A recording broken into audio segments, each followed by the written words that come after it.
மீட்டு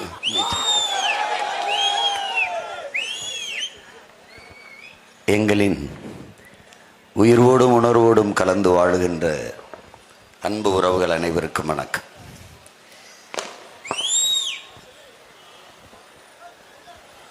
நாட்டில் இத்தனை கட்சிகள் இருக்கிற போது எதற்காக புதிதாக ஒரு கட்சி என்று என் அன்பு மக்கள் யோசிக்கக்கூடும்.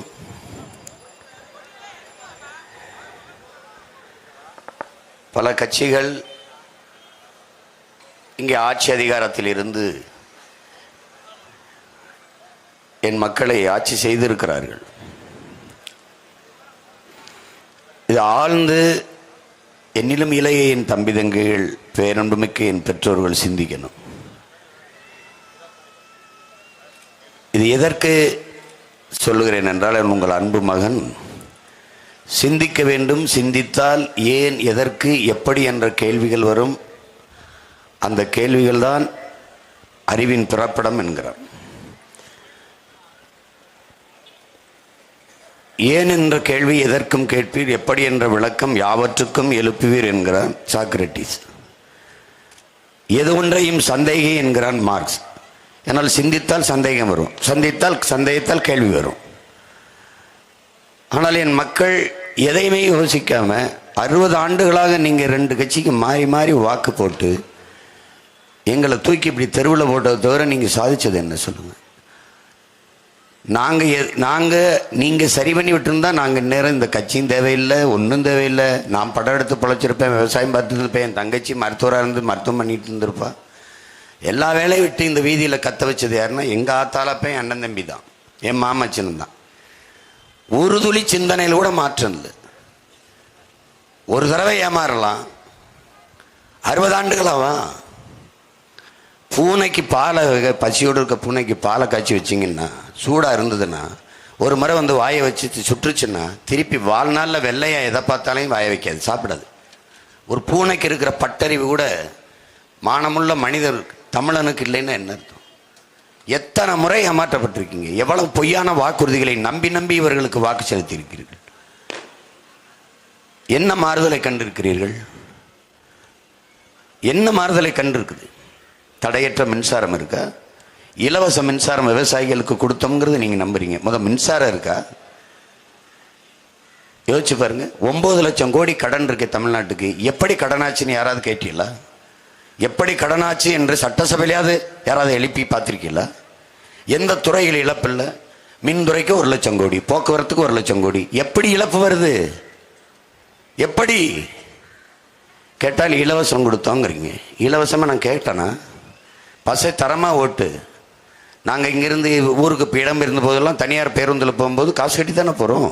தரமாக ஓட்டு காசு கட்டிக்கிறோம். வேணா கொஞ்சம் மக்களுக்கு சேவை செய்யணும், சரி குறைச்ச விலைக்கு கொடு. நீங்கள் இப்படி பாருங்களேன், அம்மா ஜெயலலிதா ஆட்சியில் எல்லாத்தையும் இலவசம் கொடுத்தாங்க. மிக்சி, கிரைண்டரு, மடிக்கணினி, லேப்டாப்பு, சைக்கிள் எல்லாம் கொடுத்தாங்கல்ல. தண்ணீரை ஏன் 10 ரூபாய்க்கு விற்றாங்க?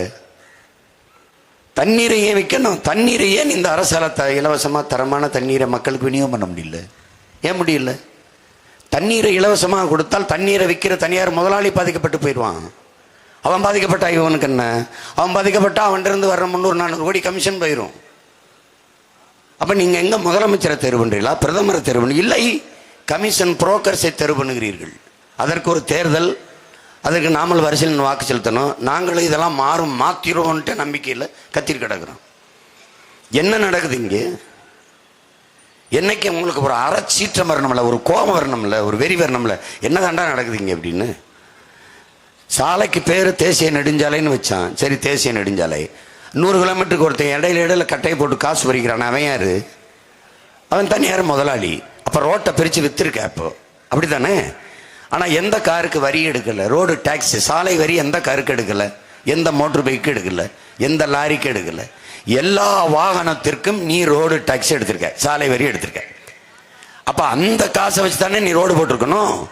அப்புறம் எதுக்கு நீ இந்த ரோடு போட்டது காசு வசூலிக்கிற நீ? சரி, ஒரு உண்மையை சொல்லு நாட்டு மக்கள்கிட்ட. இத்தனை லட்சம் கோடி செலவழித்து, 1 லட்சம் கோடி செலவழித்து நான் நெடுஞ்சாலையை போட்டிருக்கேன். இன்னும் இத்தனை நாளைக்கு 10 ஆண்டுகளுக்கு இந்த சுங்கம் வசூலிக்கப்படும், டோல் வசூலிக்கப்படும், அதுக்கப்புறம் நீக்கப்படும். ஏதாவது இருக்கா? அப்படி ஏதாவது இருக்கா?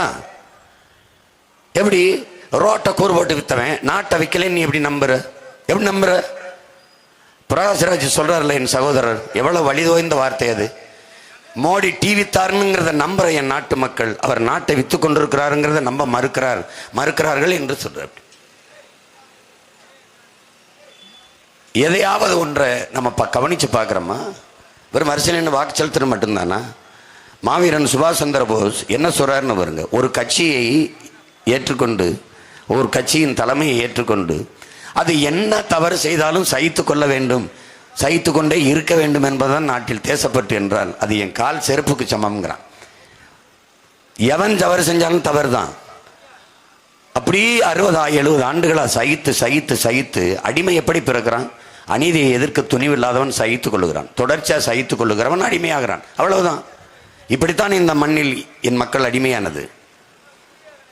ஒரு தடவை நீங்க கேட்டு பார்த்திருப்பீங்களா? ஒரே ஒரு தடவை 500 ரூபா 1000க்கு எங்களை கையேந்திர நிலையில் வச்சுட்டியே நீ 60 ஆண்டுகள் ஆட்சி செஞ்சு, என்ன எனக்கு வருவாய் பெருக்கத்துக்கும் வாழ்க்கை தர உயர்வுக்கும் என்ன திட்டம் இருக்கு இந்த நாட்டில்? நீங்களே பாருங்க. கற்றறிந்த பெருமக்கள், என்னிலும் இல்லை என் தம்பி தங்கைகள் நம்பாரு. இந்த நாட்டில் மக்களின் நலத்திட்டத்தை பாரு. சலுகை, போனஸ், மானியம், இலவசம், இதை தவிர வேற ஏதாவது நீங்க பார்த்திருக்கியா? வேற ஏதாவது? கல்வியின் தரத்தை உயர்த்த நாங்கள் இவ்வளவு முதலீடு செய்கிறோம். ஒவ்வொரு தரமும் ஆண்டு ஒன்றுக்கும் கல்விக்கான பட்ஜெட்டில் பல ஆயிரம் கோடி ஒதுக்கப்படுதில்லை. தரம் உயர்ந்திருக்கா? எங்கப்ப அந்த நிதி எங்க? போக்குவரத்துக்கென்று ஒதுக்கப்படுது. அரசு பேருந்தில் பயணம் பண்ணி பார்த்துருக்கியா? அது போக்குவரத்தா தகர டப்பாவா? பாரு ஒரு தடவை. காயலாங்கடையில் போட்டால் கூட வாங்க மறுப்பான். முன்னாடி இருக்கிற இது விழுந்துரும்ட்டு சாரக்கயிறை கட்டி பேருந்தை ஓட்டிட்டு போயிட்டு இருக்கா. நீ பார்க்குறியா இல்லையா? பேருந்துக்குள்ள நம்ம அக்காவும் அம்மாவும் மழை பெய்யும் போது கொடையை பிடிச்சிட்டு பயணிச்சு போறதை பார்த்திருக்கியா இல்லையா? பேருந்துல ஓட்டை இருந்து அதில் ஒரு குழந்தை விழுந்து பின் சக்கரை ஏறி செத்ததை கேள்விப்பட்டியா இல்லையா? இப்படி எல்லாமா நாடு? சாலையா? இதெல்லாம் சவக்குழியா? ஒரு நாட்டில் இத்தனை ஆண்டுகள் ஆண்டு தன் நாட்டு குடிகள் பயணிக்க சரியான பாதை செய்து தராத நாடு நல்ல பாதையில் பயணிக்கும் என்று நீங்கள் எப்படி நம்புகிறீர்கள்? எப்படி நம்புகிறீர்கள்? பாருங்கள், வலைவலியை, தொலைக்காட்சியை திருப்புங்கள். சில்ட்ரன்ஸ் வெல்ஃபேர் ஃபண்டுன்னு ஒன்று ஒதுக்குறான். பல ஆயிரம் கோடி குழந்தைகள் நலத்திற்கென்று. அந்த காசு எங்கன்னு யாராவது கேட்டிருக்கீங்களா? தொலைக்காட்சி திருப்புங்க, வலைவலியை பாருங்க. அப்படியே பூஞ்சை நோயில் பஞ்சடைஞ்ச கண்கள், ஒட்டிய வயிறு, மெலிஞ்ச உடலோடு குழந்தைகள் அப்படி மயங்கி கிடக்கும். இவள் பெயர் குஷி. இவள் பூஞ்ச நோயால் ஊட்டச்சத்து இல்லாமல் வாடி கிடக்கிறாள். உங்கள் பிள்ளைகள் போல இந்த பிள்ளையும் நன்றாக சாப்பிட்டு வளர உங்கள் சம்பளத்தில் மாதம் 500 ரூபாய் அனுப்பி வைங்கள் என்று தொண்டு நிறுவனங்கள் கையேந்தது. தேசத்தின் பிஞ்சுகள் பற்றி கிடந்து சாகுது. நீ வளர்ச்சி பற்றி பேசி என்னத்துக்கு? வெக்கம் இல்லாமல் எதுக்கு வளர்ச்சி பற்றி பேசுற? நாட்டின் எதிர்காலமே இந்த குழந்தை தானே. அதுக்கு சோறு போட முடியலையே. ஆனா அதனுடைய நலத்துக்குன்னு நீ ஒதுக்குன நிதி எங்க? எங்க? இந்த 1000 ரூபாய் எப்படி கொடுத்தாங்கன்னு தெரியுமா? இந்த 1000 ரூபாய் காசு எது? எஸ்சி எஸ்டி ஃபண்டு, தாழ்த்தப்பட்ட மக்கள், பழங்குடி மக்களின் நலனுக்காக ஒதுக்கப்பட்ட மத்திய அரசு ஒதுக்கின நிதியை எடுத்து அவர்களுக்கு கொடுக்காம ஓட்டுக்காக மகளிருக்கு 1000 கொடுக்குறேன்னு கொடுத்துட்டு இங்க வந்துருச்சா கால கொடுமை. இந்த நிலைமையை ஒழிக்கணும். 60 ஆண்டுகள் ஆட்சி செஞ்சுட்டு எங்க அம்மாவை 1000 ரூபாய்க்கு கையேந்த வச்சதுதான் சாதனைனா இது மிகப்பெரிய வேதனை. இதெல்லாம் தினம் உழைக்கிற என் நாட்டு குடிகளை இலவச அரிசி போட்டால் தான் வாங்கி சாப்பிட்டு வாழ முடியும் என்கிற வறுமை ஏழ்மை நிலையில் வைத்துவிட்டு இதை சாதனை என்று பேசுவது. தாலிக்கு தங்கம் கொடுத்தோம், 1/2 பவன். இப்படி ஒரு கேள்வி கேட்டு பாறேன். 1/2 பவன் தாலி வாங்கி கூட தன்னை கட்டிக்க போற பொண்ணுகளுத்துல கட்ட வாக்கில் அவனுக்கு எதுக்கு பொண்டாட்டி? எப்படி அந்த பிள்ளைய வச்சு கடைசி வரையும் காப்பாற்றுவான்? 1/2 பவன் தாலி வாங்கி கட்ட முடியலடா. அப்புறம் அடுத்து மாத்தி கட்டுறதுக்கு சேலை எப்படி வாங்கி கொடுப்பான்? எப்படி சோறு போட்டு எப்படி காப்பாற்றுவான்? 1/2 பவன் தாலி கொடுத்தா சாதனை. குடிக்க வச்ச 5 லட்சம் பேர் தாலி எடுத்திருக்கிய, அது என்ன சாதனை? நீ குண்டு போட்டு கொல்றதான் கொலைன்னு நினைக்கிறியா? இலங்கையில நம்ம இன மக்களை குண்டு போட்டு கொண்டானே, அதுதான் படுகொலையா? இவன் குடிக்க வச்சு கொள்றதும் படுகொலை தான். சாராயம் விற்கிறது யாரோட செயல்? சாத்தானோட செயல். அது வேலை செய்யுது, எனக்கு வேலை செய்யுது. அவரா பேசுறாரு, உள்ள இருக்க ஐயா ஸ்டாலின், உதயநிதி எல்லாம் பேசிட்டு.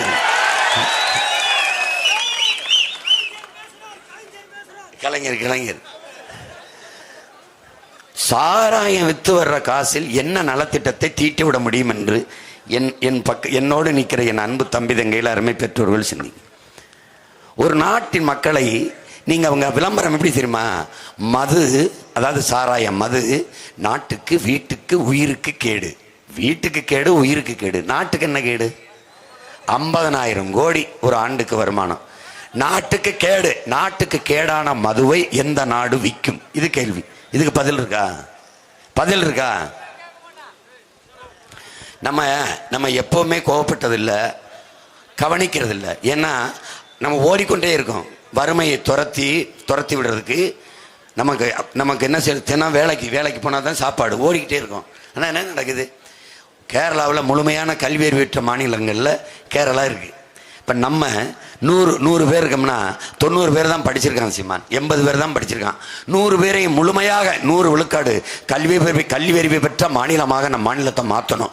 அதுக்கு கல்விக்கு நிதி ஒதுக்கி கல்வியின் தரத்தை உயர்த்தி நம்ம பிள்ளைகளுக்கு தரமான சரியான சமமான கல்வியை கொடுத்து அறிவார்ந்த சமூகமாக வளர்த்துருவோம் அப்படின்னு கல்வி அமைச்சர் பேசினா எவ்வளவு அருமையாக இருக்கும். ஆனால் நிதியமைச்சர் 40,000 கோடிக்கு தான் ஆண்டுக்கு சாராயம் விற்கிது, அது 50,000 கோடியா உயர்த்தலாம்னு திட்டம் திட்டிக்கிட்டு இருக்கோம்.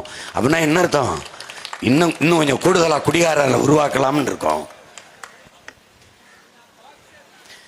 எல்லாம் தெரியுது, ஆனாலும் அதே தவிர செய்றீங்க.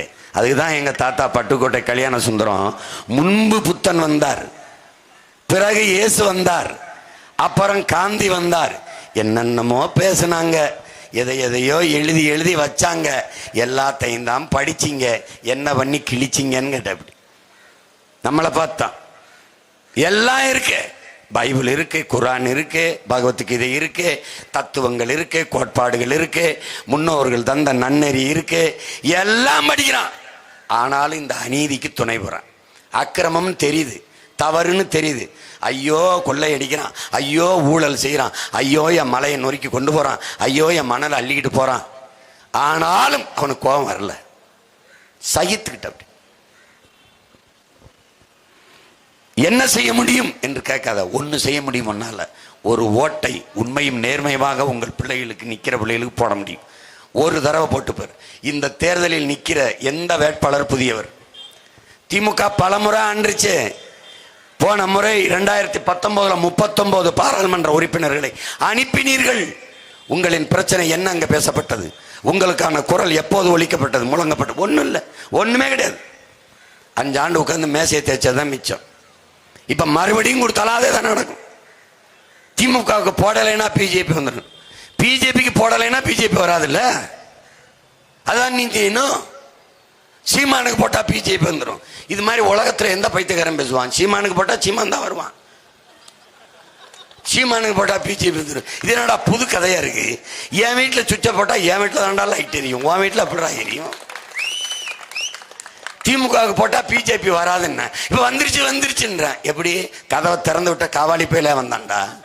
கதவை திறந்து விட்டவங்களே அவங்க தான். எதிர்கட்சியா இருக்கும்போது கோபேக் மோடிம்பா. ஏன்னா இந்து கிறிஸ்துவ இஸ்லாமிய மக்களின் வாக்க வாங்கணும்ல, கோபேக் மோடி. ஆட்சிக்கு வந்துட்டா வெல்கம் மோடி. எதிர்கட்சியா இருக்கும்போது இந்தி தெரியாது போடா அப்படிங்கிறது. ஆட்சிக்கு வந்துட்ட இந்திக்காரனே வாடா. இது ஒரு கொள்கை, இது ஒரு கோட்பாடு. என் மக்களும் நம்பிக்கிட்டு அதுல பெருமை வேற. நம்ம பரம்பரையா திமுக. என்னவம் பரம்பரை? ராஜராஜ சோழன், ராஜேந்திர சோழன் பரம்பரை. கள்ளத்தனமா திருட்டுத்தனமா ட்ரெயின் ஏறி வந்த பரம்பரை தானடா உன் பரம்பரை. இதுலதான் பரம்பரை, பெரிய பீத்த பரம்பரை. அதை பேசிக்கிறது. 29 ஆண்டுகள் தான் என் பாட்டேன் ராஜராஜனும் அவன் மகன் அரசேந்திரன் ஆண்டிருக்காங்க. 29 ஆண்டுகள் உலகத்தை கட்டி ஆண்டிருக்கான் என் பாட்டேன். 60 ஆண்டுகளா மாறி மாறி சோழனை விட அதிகப்படியாக ஆண்டிருக்கேன். என்ன மாறி இருக்கு? என்ன மாறி இருக்கு? இந்த நாடு வாழ்வதற்கு, நாடு வளர்வதற்கு நீங்கள் யாரும் வாக்கு செலுத்தவில்லை. கருணாநிதி வீடு வளர்வதற்கு, வாழ்வதற்குத்தான் 60 ஆண்டுகளாக நீங்க பாடுபட்டு கொண்டிருக்கிறீர்கள். போராடி சுதந்திரத்தை பெற்று இந்திய தாய்மொழியாக கொண்டவன்றை கொடுத்துட்டு எல்லா மொழிவழி தேசியனமும் இந்திக்காரன் அடிமைப்பட்டு கிடக்குது. அவன் சொல்றதை நீங்க கேட்க வேண்டியது இருக்கு. இந்தி படி, இந்தி படி, இந்தி படி. 50,000 ஆண்டுகளுக்கு முத்த தமிழ் மொழியின் மகன் நான். 500 ஆண்டை கூட தொடாத இந்திக்காரன் நீ. 500 ஆண்டு கூட இன்னும் நிறைவாகல. நேத்து பிறந்தவன். என் மொழி இயற்கையின் மொழி, இறைவன் பேசிய மொழி. மணி நெற்றி உமிழ் சங்கன் தலால் புரை சுடர் கடவுள் தந்த தமிழ்ங்கிறான். சிவபெருமானே தந்த தமிழ்டாங்கிறான். நீ என்னை இந்தி படிங்கிற. இந்தி எதுக்கு படிக்கணும் சொல்லு? வட இந்தியாவில் வேலை. வட இந்தியக்காரன் என்ன மயத்துக்கு ஏன் ஊருக்கு வேலைக்கு வரேன்? நீ வா எங்கூட இப்போ சோன் பப்படி சொட்டு சமக்காலம் வைக்கிறவன்லாம் யாருன்னு பாரு. அவன் தான். என் ஹோட்டலில் மேச துடைக்கிறது யார்? அவன் தான். அப்போ வேலை இந்தி படித்தா வேலை கிடைக்கும்னு ஏன் என்னை ஏமாத்துற? ஏன் ஏமாத்துற? தேவை என்ன படிச்சுக்கிருவேன், கட்டாயம் படிங்கிற. நீ பெரிய ஆண்மகன் தானே. பாராளுமன்றத்தை கட்டி இந்தியில் கல்வெட்டு, இங்கிலீஷில் கல்வெட்டு, சமஸ்கிருதத்தில் கல்வெட்டு. இப்போ தேர்தல் அறிக்கையை சமஸ்கிருதத்தில் வெளியிடு. ஒருத்தர் வெளியிடு, சமஸ்கிருதத்தில் வெளியிடு தேர்தல் அறிக்கை என்னன்னு. தமிழ்நாடு தேர்தல் அறிக்கை என்ன வரல? பிஜேபி வெளியில்ல, காங்கிரஸ் கூட வெளியிட்டுச்சு. இவங்க வெளியில்ல. வெளியிட்டா எனக்கு யார் பதில் சொல்றது? யார் பதில் சொல்றது? ஏப்ரல் 19 அப்புறம் வெளியில வந்தாலும் வர வாய்ப்பு இருக்கு. நீ வெளியில விடுவேன், எனக்கு வேலிடு பாயிண்ட்ஸ் எடுத்து கொடுப்பான். பாரு, எந்த கேள்விக்கும் பதில் இருக்காது. எதையும் செய்யறதுக்கு இல்லையே. நாங்கள் வென்று வந்தால் அதை செய்வோம். 10 ஆண்டுகள் என்ன பல்லாங்குழி ஆடிட்டு இருந்திய? என்ன பண்ணிட்டு இருந்த? கொடுமை. உன்னுடைய கொள்கை என்னன்னு கேளு பாரதிய ஜனதாட்ட. உன் கட்சி கொள்கை என்ன? பாகிஸ்தான் பக்கத்து நாடு, பசு மாடு, ஜெய் ஸ்ரீராம், பாரத மாதாக்கு ஜெய். இதை தவிர ஏதாவது சொல்றான்? ஒன்னும் கிடையாது. இந்த திராவிட கட்சிகள் இருக்குல்ல, திருடர்கள் முன்னேற்றங்கள் இருக்குல்ல, இவங்களுக்கு என்ன கொள்கைன்னு நினைக்கிற? சாதி, மதம், சாராயம், பணம், சாப்பாடு. இதை தவிர வேற கோட்பாடு ஒரு அளவும் கிடையாது. வருவான், சாதி பேசுவான். சாதியை பார்த்து இவன் நம்மள்கிட்ட ஊறி போச்சுல, எல்லாம் சரிதாஞ்சிமா, என்ன இருந்தாலும் நம்ம ஆளுக. அவனுக்கு மொழி சாகிறது, இனஞ்சாகிறது, மலைகளை போகுது, மணல்களை போகுது, நீர் உறிஞ்சி விற்கப்படுது, காற்று விஷமாயிருச்சு, நீர் விஷமாயிருச்சு, சோறு நஞ்சாயிருச்சு. சாதியை காப்பாற்றி பெறணும். காப்பாற்றி என்ன வச்சிருக்க? சாதி மதத்தை தவிர நீ என்ன வச்சிருக்க? என் முன்னால் நிக்கிறதுல ஒன்று சொல்லு. உனக்கு சாதி இருக்கு, மதம் இருக்கு, வேற என்ன இருக்கு? மோதிக்கிட்டு செத்தா புதைக்க சுடுகாடு வச்சிருக்க. அதுவும் சில சாதிக்கு கிடையாது. என்ன வச்சிருக்க? சாதிக்கு ரத்த வரி உண்டு, ரத்தத்துக்கு சாதி வரி கிடையாது. நாங்க கொடுக்கிற ரத்தம் எவ்வளவு தெரியுமா? நாங்க கொடுத்துருக்கோம். சின்ன பசங்க இந்தியாவிலே ஒரு அரசியல் இயக்கம் அதிகமா ரத்தம் கொடுத்துருக்குன்னா அது நாம் தமிழர் கட்சி தான். எதிர்கட்சிகள் எல்லா கட்சிகளும் எங்களை பாராட்டிருக்கு. ஒரு அருள் தந்தை ஜப வழிபாட்டில் பேசுறாரு. அவர் எங்க இருக்காருன்னு எனக்கு தெரியாது. சொல்றாரு, நாம் தமிழர் கட்சி எந்த மருத்துவமனையில இருந்து என் நேரத்தை கலைச்சாலும் அந்த கட்சி பிள்ளைகள் தம்பி தங்கைகள் ஓடி வந்து ரத்தம் கொடுக்குறாங்க, அது பாராட்டத்தக்கதுன்னு சொல்றாரு. எந்த நேரத்தில் கூப்பிட்டாலும், ராத்திரி என்ன நேரத்துக்கு கூப்பிட்டாலும் ஓடியாந்து ரத்தம் கொடுக்குறான்னா குடிக்காம படுத்திருக்கான்னு அர்த்தம். அதை நீ முதல்ல புரிஞ்சுக்கணும். ரத்தம் கொடுக்குறான். ஏன் கொடுக்குறோம்? நாங்கள் ரத்தம் சிந்தி எங்கள் இனத்தின் விடுதலைக்கு போராடணும். அதை உலகத்துக்கு உணர்த்த தமிழ்நாட்டில் மட்டுமில்ல உலகம் பூரா என் கட்சி பிள்ளைகள் ரத்தம் கொடுக்குறான். நான் கொடுத்த ரத்தம் படையாச்சிக்கு ஏறி இருக்கு. நான் இந்து, நான் கொடுத்தது இஸ்லாமிய ஏறி இருக்கு. இஸ்லாம் நான் கொடுத்தது இந்துக்கு இருக்கு. நான் கொடுத்துட்டு இப்படி போயிருவேன். அவன் அங்க படுத்து கிடப்பான். சார் யார் ரத்தம் சார், பார்த்து ஏத்துங்க சார், என் ஜாதி ரத்தம் பண்ணா அவன் இருன்னு போயிருவான். நீ செத்து விழ வேண்டியதுதான். எம்ஜிஆர் யார் ரத்தத்தின் ரத்தம் என்னாரு? அவர் உடல்நிலை சரியில்லாத போது துப்பாக்கி சூடு விட்டு கிடக்கும்போது பல பேர் ரத்தம் கொடுத்தார்கள். அதனால் அவர் பிழைத்தார். யார் ரத்தம் என் உடம்புல ஓடுதுன்னு தெரியல, அதனால் நீங்கள் எல்லாம் என் ரத்தத்தின் ரத்தங்கள்னாரு. அப்படி நீங்கள் எல்லாம் எங்கள் ரத்தத்தின் ரத்தங்கள். நாங்கள் கொடுத்த ரத்தம் யார் உடம்புல ஓடுதுன்னு தெரியல. ஐயா மேத்தா எழுதின மாதிரி சாதி சண்டையில் வெட்டிக்கிட்டு குத்திக்கிட்டு சிந்திய ரத்தம் ஒன்றாக கலந்தது. சாதி கலவரத்தில் வெட்டிக்கிட்டான், ஆனா இந்த ரத்தம் அடிச்சுக்கிட்டு தான் ஒன்னா போய் கலந்துருச்சுறாங்க ரத்தம். அதனாலதான் என்ன சொல்றோம்? சாதிக்கு ரத்த வெறி உண்டு, ரத்தத்துக்கு ஒருவதும் சாதி வெறி கிடையாது. உங்க பிள்ளைகள் என்ன சொல்றோம்? ஒரு சின்ன பையன் சொல்றான், சீமான் பேசுனதுல உனக்கு என்னடா ரொம்ப பிடிக்கும்னு. சாதி பார்த்து நாங்க பழக மாட்டோம், சாதி பார்க்கிறவனோட பழகவே மாட்டோம். ஒரு கோட்பாடு தான் என் உடன் பிறந்தவனே. அண்ணல் அம்பேத்கர் கற்பிச்ச ஆக சிறந்த கோட்பாடு, நான் யாருக்கும் அடிமை இல்லை, எனக்கும் யாரும் அடிமை இல்லை. ஐயா பெரியார் கற்பிச்ச கோட்பாடு, நான் உயர்ந்த சாதி என்று எண்ணிக்கொள்கிற பெருமை கொள்கிற பெருமக்களே, உங்களுக்கு கீழே எவனும் தாழ்ந்த சாதி இல்லை என்று எண்ணிக்கொள்ளுங்கள், சமூகத்தில் பிரச்சனை இல்லை. இவ்வளவுதான். மதத்தில் எப்படி கோட்பாடு வைக்கிறது? உன் மதம் சிறந்தது, வழிபடு. என் மதமும் சிறந்தது, வழிவிடு. இவ்வளவுதான் கோட்பாடு. உன் இறை உனக்கு வழிபடு, என் இறை எனக்கு வழிவிடு. இவ்வளவுதானே. அங்க தொழுதுகிட்டு இருக்கான், பாங்கொலி சொன்ன அங்க தொழுதுகிட்டு இருக்கான். போலீஸ் எட்டி அடிச்சு பூட்ஸ் காலால மீச்சு உதைக்குது, காணொலி பார்க்குற, இதயம் வெடிக்குது. ஆனா நீ தெருவில் இஸ்லாமியர் தெருவில் விநாயகர் சேர்த்து தூக்கிட்டு போற, விநாயகர் பிள்ளையருக்கு தெருவில் இறங்கி அடிக்கிறானா, சண்டை போடுறானா? மாண்பு. ஏன்? நபிகளார் சொன்னது, அண்டை அயலானுக்கும் அன்பு காட்டு. அடுத்தவன் பசியோடு இருக்கும்போது நீ உண்ணாதை, அது பாவம்ங்கிறார்.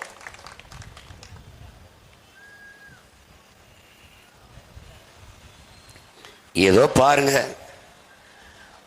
ஒரு புரட்சிகர மார்க்கம் வந்தது இஸ்லாம், ஒரு புரட்சிகர மதம் வந்தது கிறிஸ்தவம்.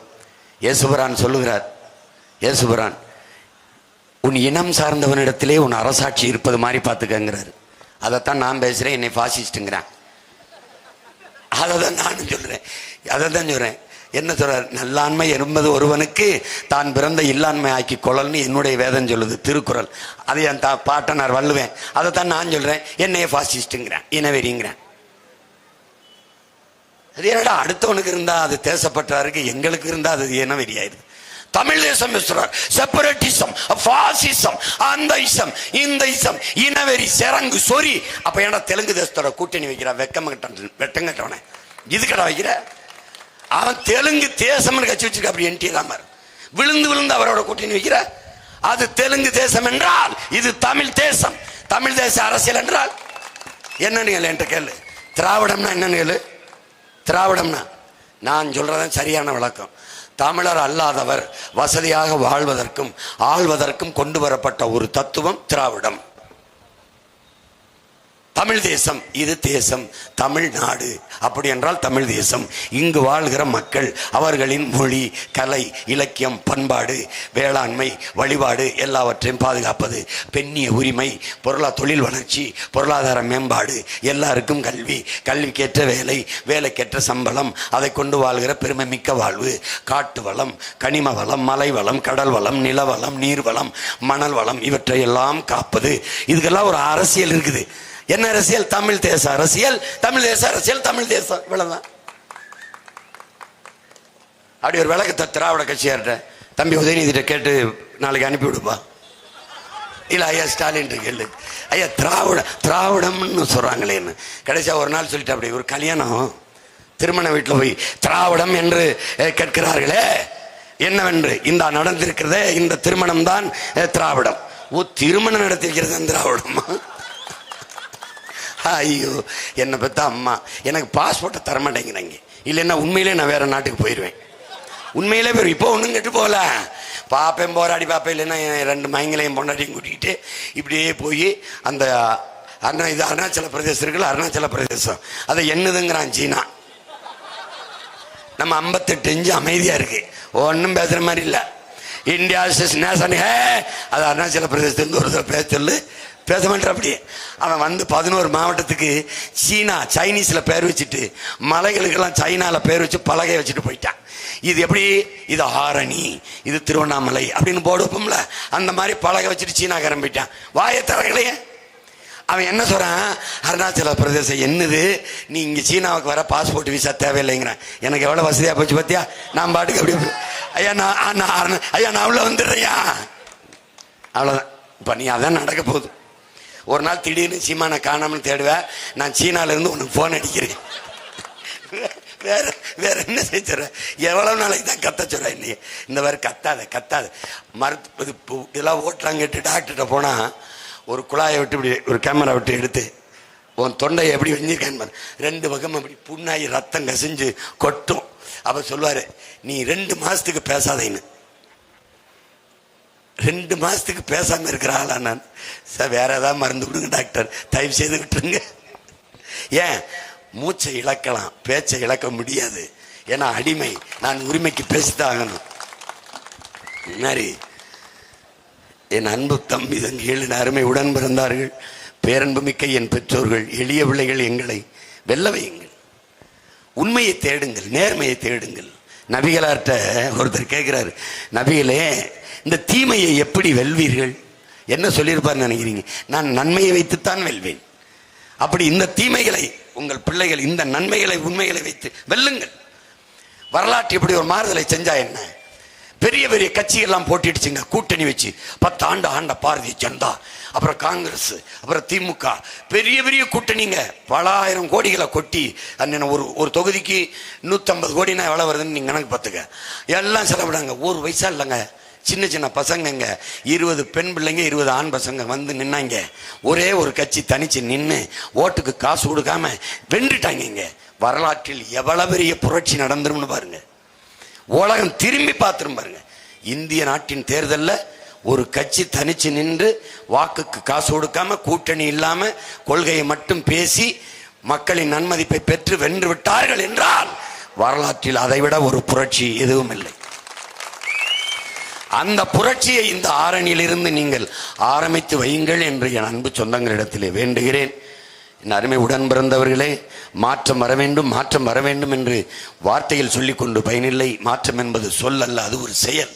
வெறும் சொல் அல்ல, செயல். செய்து காட்டணும், செய்து காட்டணும். மாற்றம் வரணும் பாரு, மாற்றம் வரணும் பாரு, மாற்றம் வரணும் பாரு, ஒரு மாற்றம் வரணும் பாரு. நாட்டு மக்கள் நல்லா இருக்க நோக்கம் இருப்பதாரு. அந்த எண்ணம் கொண்ட சின்னத்துல ராசாக்கா நாம எல்லாருமே ஓட்டு போடணும் ஐயாக்கா. ஏற்றம் வரணும் பாரு, ஏற்றம் வரணும் பாரு. ஏலசன வாழ்க்கையில முன்னேற்றம் வரணும் பாரு.